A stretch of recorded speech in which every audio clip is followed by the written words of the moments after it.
موضوع تھا وہ یہ تھا کہ جو معراج رسول اللہ صلی اللہ علیہ وآلہ وسلم کو خداوند تبارک و تعالیٰ نے عطا فرمائی تو وہاں پر جو میزبانی کی وہ ایک جنت کے پھل کے ذریعے سے کی،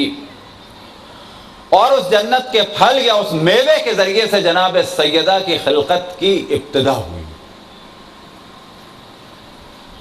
اور یہ آپ سے عرض کیا تھا کہ جناب سیدہ کو خداوند تبارک و تعالیٰ نے ایک ایسی فضیلت سے نوازا ہے کہ اس فضیلت سے کوئی بھی نہیں نوازا گیا۔ بالکل ویسے ہی جیسے جناب سیدہ کو ایک فضیلت یہ ملی کہ رسول اللہ کے والد، جناب سیدہ کے والد رسول اللہ ہیں، اب یہ فضیلت تو خود رسول اللہ کو بھی نہیں ملی، نہ یہ فضیلت خود مولا کائنات کو ملی۔ انہی فضیلتوں میں سے ایک فضیلت یہ کہ کسی کی بھی خلقت کی ابتدا کے لیے خداوند تبارک و تعالیٰ نے ان کے والد کو معراج پہ بلا کے جنت کے پھل سے ابتدا نہیں کی،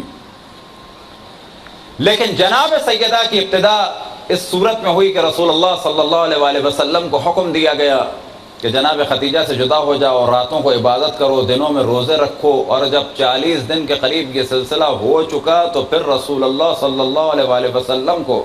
براق کے ذریعے سے معراج پہ بلایا گیا، عرش الہی کا دیدار کرایا گیا، جنت و جہنم دکھائی گئی، ملائکہ نے رسول اللہ کا دیدار کیا، اور اس معراج میں جو تحفہ ملا یا بالفاظ دیگر اس تحفے کے لیے رسول اللہ کو معراج پہ بلایا گیا، اور معراج کے لیے شرائط یہ لگائی گئیں کہ تم اشرف الانبیاء تو ہو، لیکن اس کے باوجود بھی اب سارا دن اور ساری رات عبادتوں میں گزارو، پھر تمہیں ہم معراج پہ بلائیں گے اور معراج پہ بلا کے ایک تحفہ دیں گے، اور اس تحفے کا نام ہوگا کوثر۔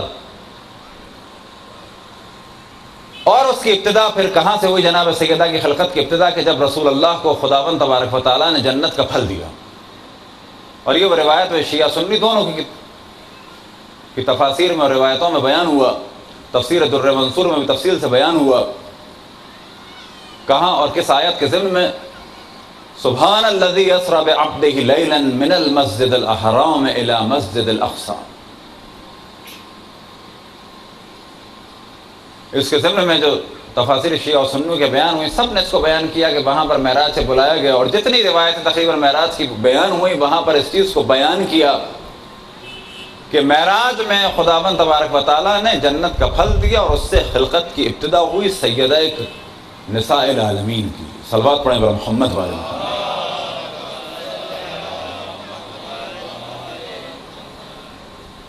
اب یہ جو آپ کے سامنے بیان کیا تاکہ معلوم ہو جائے کہ جناب سیدہ کی ذات کیا ہے،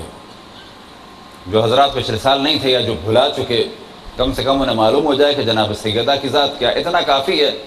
کہ ولادت میں جناب سیدہ منفرد ہیں، کس اعتبار سے کہ والد کو بلایا گیا اس سے پہلے کہ ولادت کا سلسلہ شروع ہو، اس سے پہلے کہ جناب سیدہ کا نور عرش سے فرش پہ آئے، اور وہ بھی کس کے ذریعے سے؟ رسول اللہ کے ذریعے سے۔ اور رسول اللہ کو کہاں بلایا گیا؟ معراج پہ بلایا گیا۔ تو ایک جانب تو والد ہے اشرف الانبیاء، تمام انبیاء کے سید و سالار، کہ جن پر دین مکمل ہو گیا، اور دوسری جانب وہ شوہر ہے کہ جس کی ولایت کے ذریعے سے رسول اللہ کی رسالت مکمل ہو گئی۔ فرزندان وہ ہیں کہ جو سیدہ شباب اہل الجنت ہیں، باپ وہ کہ جو تمام عالمین کے لیے رحمت، اور فاطمہ وہ کہ جو اپنے باپ کے لیے رحمت، کیونکہ روایتوں میں بیان ہوا کہ بیٹی باپ کے لیے رحمت ہے، فاطمہ رحمت ہے اس کے لیے کہ جو تمام عالمین کے لیے رحمت ہے۔ اب ایک جانب تو آپ نے پہچان لیا کہ جناب سیدہ کون ہے، یہ مختصر سی معرفت ہو گئی، لیکن پہلے